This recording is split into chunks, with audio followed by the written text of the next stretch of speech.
Did it ever happen to you that you thought you were doing the right thing and in the end you realized you had it all wrong? Some time ago we had a get together with our friends and one of them brought a cake which it looked beautiful and very yummy, all covered with chocolate, and we were all waiting for the time to eat the cake. Now when we started to eat the cake we found out that it didn't really taste it as we thought it should. And in the end, we found out that our friend got confused, and instead of making a regular cake, he had used a mix to prepare cassava cheese buns. So he had it all wrong. In the same way, Paul discovered that he had it all wrong. He was persecuting Christians. He was against Christianity. And when his conversion came, when he was confronted with Jesus, he found he had it all wrong. He was on his way to Damascus because he wanted to get Christians and bring them back to Jerusalem and imprison them. And on his way to Damascus, this sudden light, bright light came into him. And the voice spoke. It was Jesus speaking to him. And there Paul realized that he had it all wrong. This is what we referred as Paul's conversion, when he became from persecuting Christians to becoming a Christian himself. Now, conversion is repenting from evil and turning back to God. And conversion has two aspects. One of them is that it brings a new identity to the person, and the second, that it brings a new purpose in life to that person.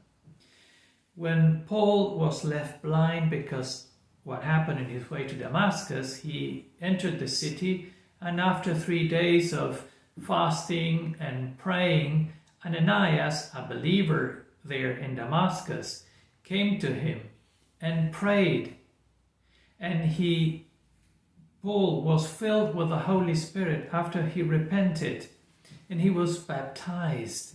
His identity was completely changed. Paul was a different person. His inner self was changed. Afterwards, Paul writes in the letter to the Philippians, "For Jesus' sake, I have lost all things. I consider them garbage, that I may gain Christ." As Paul, as we come to faith, we are made new. We are transformed.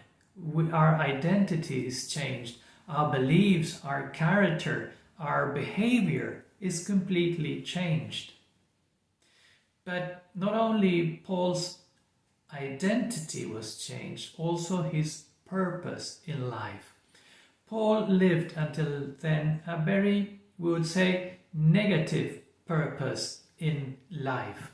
He was breathing murderous threats against Christians. Paul even thought he was making God a favor by persecuting Christians. You might know people who have a very negative purpose in life. Perhaps they are violent or they are self-destructive. But God changed Paul, as he can change anyone. God had other plans for Paul, as he has for us.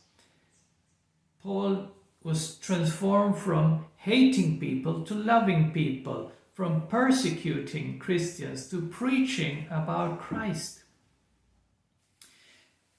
When we find God, our whole being is transformed and our purpose in life is completely transformed.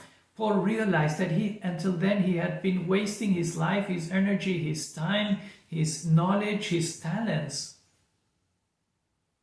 against God. He was fighting a war against God. But now his purpose was to be a chosen instrument. He would become a writer of the Bible, an apostle to the Gentiles, a church planter, even a martyr of the faith.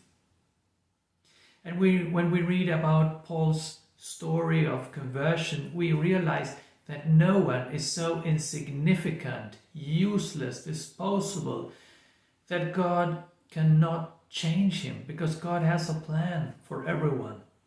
And no one is so bad, blind, rebellious, that God cannot transform him. We can all receive the same transforming grace that Paul received. Because when you become a Christian, when you come to God, he changes who you are, your identity, and completely changes the purpose of your life. So I invite you to keep this in mind and to make things right with God. God bless you.